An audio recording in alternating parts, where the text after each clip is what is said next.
episode, we're going to remove the front tire on this 2004 Suzuki Marrader, and then we're going to reinstall it. There's going to be a second video of how to remove the tire from the rim and put a new tire skin on with the tube tire. And then there'll also be another video with doing some maintenance on your brakes, whether it be changing pads and how to clean and lubricate them. So don't forget to subscribe and click the notification button so you don't miss anything. And check me out on Instagram at Clargo Garage. Alright, let's get started. Alright, so I already got the bike up on the jack, but these bikes, the frame isn't nice underneath for putting on a jack. So I use spacers. We're going to crawl underneath and I'm going to show you what I did for spacers and where I used for a jack point, because there's not very much of an option, and it's not the nicest. It's probably one of the biggest downsides to this bike as far as if you have to race up to do any work with removing tires or anything like that. But let's go have a look. Alright, so we're on the right side of the bike, and I went at the footrest, looking out. I went right there, just used a piece of wood and then a little 1/8 chunk piece of steel as a little extra spacer, because you got to make sure that your exhaust doesn't bottom out. So I have probably about 1/4 inch. The rubber's a little flexed up here, but close to 1/4 inch clearance on the exhaust, which is plenty, but if you don't do that, you'll end up crushing your exhaust and causing lots of issues. And then on the back side, I went right where this guy comes down here. It's a good, strong, firm point. And I did the same type of thing. I used a chunk of a 2x4 and another wooden spacer just to catch it right there. And then going to the left side of the bike on the back, same thing. Chunk of 2x4 and a couple 1/8 spacers. And then on the at the front peg, I used another piece of wood and then two 1/8 spacers. There's a good solid frame point, and the bike is nice and solid. So now the first step to removing the front tire, we're going to pull the caliper off. So the caliper is fairly easy to come off on these bikes. All you need is a 14mm socket or wrench and a ratchet. So these two bolts right here are what's holding the caliper on, and they're just a 14mm. We're just going to loosen them off.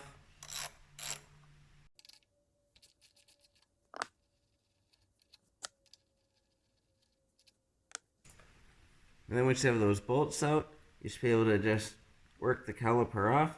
If you start getting a bit of a groove on your rotor, it might take a little bit extra to get it off, but it will come.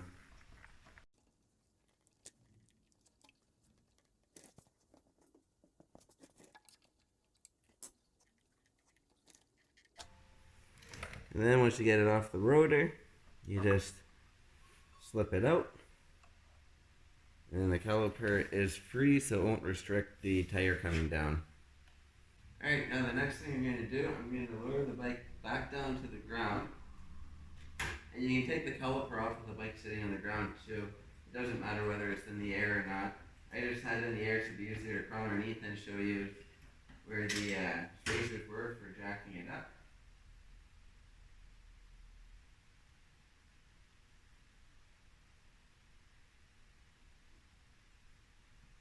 Right, and the reason I put the bike back and I want the bike on the ground, for the next step, we're going to pull the pinch bolt out and the axle shaft out. So with it on the ground, it makes it more stable for breaking stuff free. And then once we get that stuff out, we're able to just jack the bike up and then wheel the wheel out. Where if you try to pull the shaft out, you gotta try to, and the bike's in the air, you gotta try to hold the tire up, and it's just hard, and you're running a better chance of shaking stuff and knocking your bike off your stand. Alright, so on your front right fork, there's this little bolt here, which is kind of like a pinch bolt. You can see the when you look at the side, there's it's slotted, it's cut all the way across. So when you tighten this up, it pinches to put tension on your shaft so it can't come out. And then this is your shaft right here. So your pinch bolt is a 6mm Allen, and then your axle is a 12mm. So we're going to remove both of those now. We're going to start with the pinch bolt.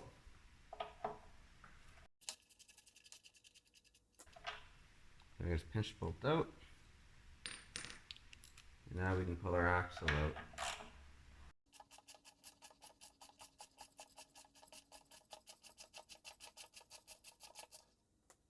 Now we can just pull the axle straight out. That's all it is.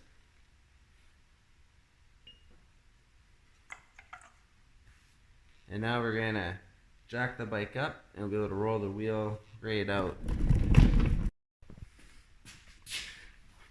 I found that as I started to take the weight off the front with the tire off, that it was a little bit too light on the front. So I threw a ratchet strap around the motor. I just hooked it around, I ran it through, and then I hooked it to the jack here to give some tension. And the other side is just out and around. I try to be very careful around the clutch cable, and then back down to the motor frame to make it a lot more stable so we can finish pulling the front tire off. So now we can go ahead and jack her up the rest of the way.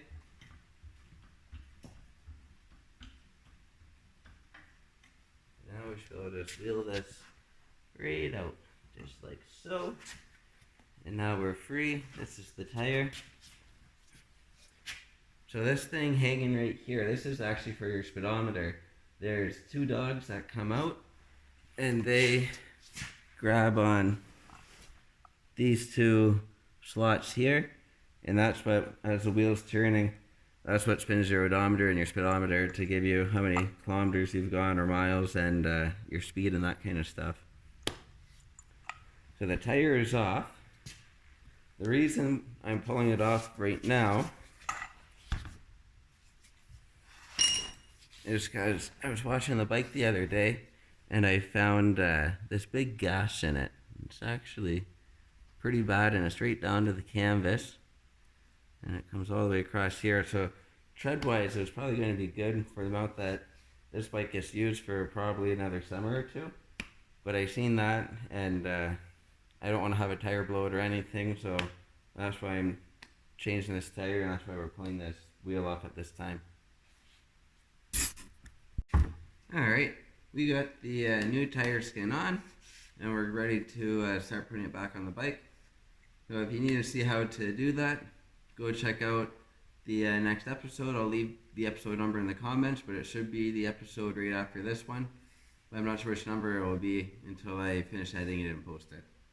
So let's get back to her. And as we put it back together, we're going to try to line up the speedometer cable in the grooves as well.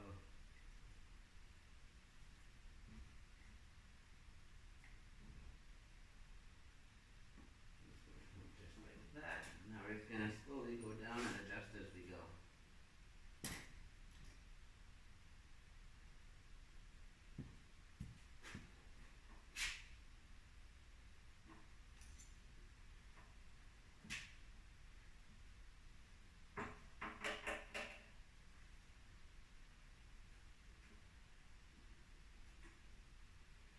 Alright, speedometer cable's lined up.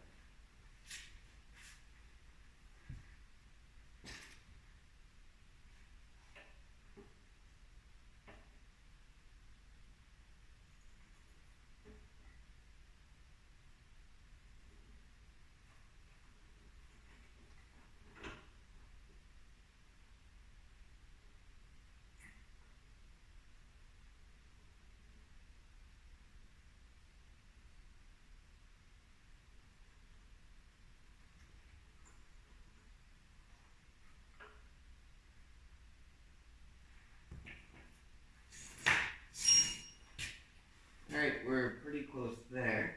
So we're going to get our axle shaft in.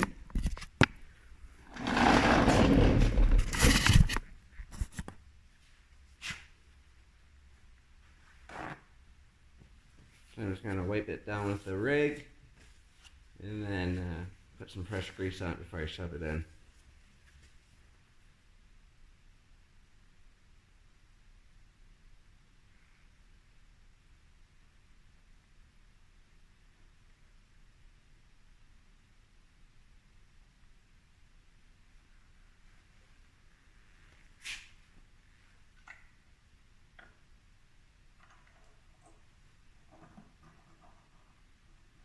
Now we'll grease it up the rest of the way.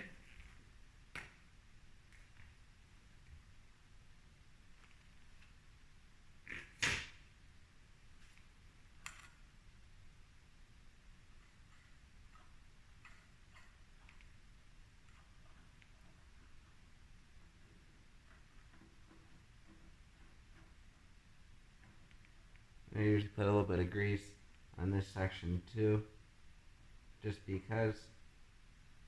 Try to keep it from rusting.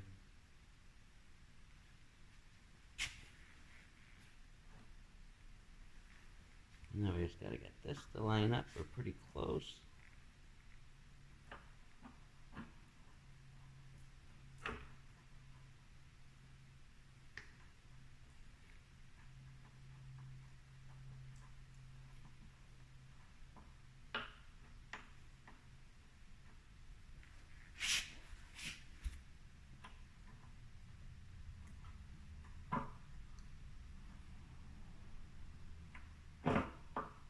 Perfect.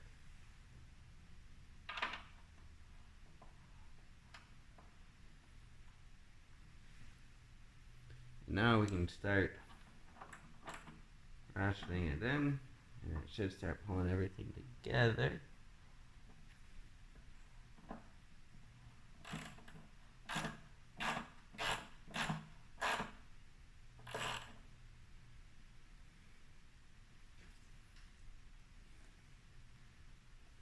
So we're all the way through there. Just gotta tighten her up.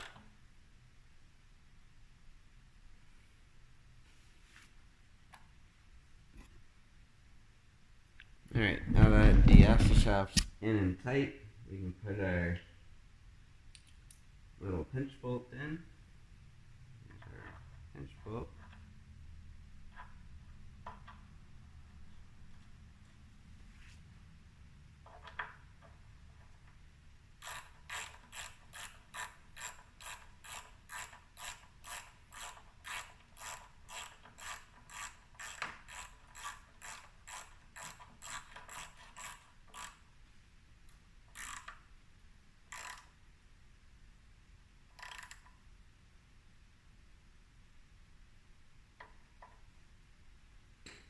And now our last step is to get the brake caliper back on. Alright, before we put the caliper back on, we're going to clean the rotor with some brake cleaner. Just a quick clean, just because there's a good chance that while I was changing the tire, I got some contaminants and that kind of stuff on it. So we're just going to go a little bit of brake cleaner, just like that, and then just hold it on the rotor and just spin it like so. This is the easiest way to do it.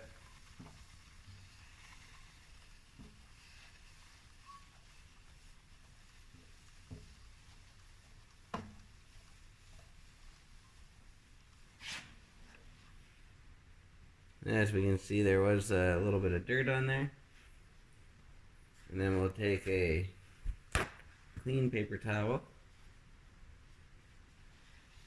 clean and dry, and we'll do the same thing, just get any of the brake cleaner residue off.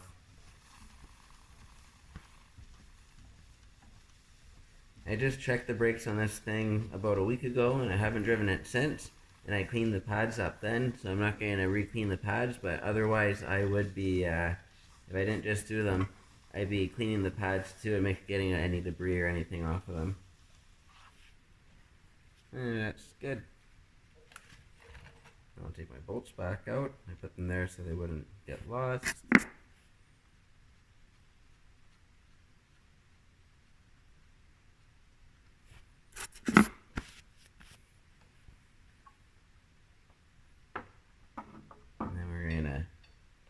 put this in.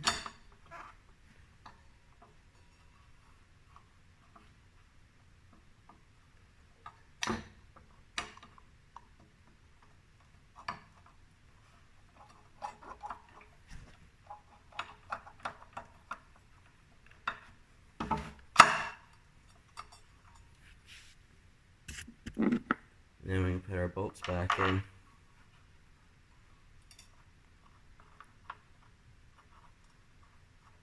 There's one started, and here's the other one.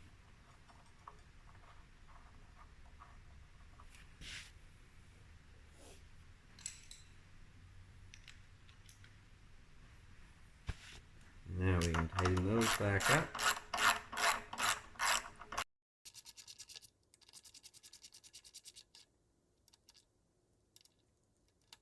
Now the last thing you want to do, since you had the caliper up, you want to squeeze your brake to make sure that it's all the way there. Otherwise you start riding, you go to hit the brake and it might not stop. So if you spin the tire, probably the first couple pumps, that tire probably won't stop spinning. So if you notice that first pump it barely bit, and the second one it gave a good bite. Now it stops instantly because the brakes are pumped up. That can give you a real scare if you don't pump them up, you start riding, you go to hit the brakes and you don't have any brakes and you might crash. So our very last step is to get the bike off the stand, but I have a few other things I want to do while it's up on the stand, so I'm not going to take it down. So I'm going to end this video here. I hope you found this helpful. I have a few more videos coming with this bike. I'm going to show how to adjust the chain and how to clean the chain. And I'm also going to show how to do an oil change on it. And eventually I'll get around to showing how to remove the rear tire as well. Thanks for watching. Don't forget to subscribe and click the notification button. Check me out on Instagram at Clargo Garage. Have a great night.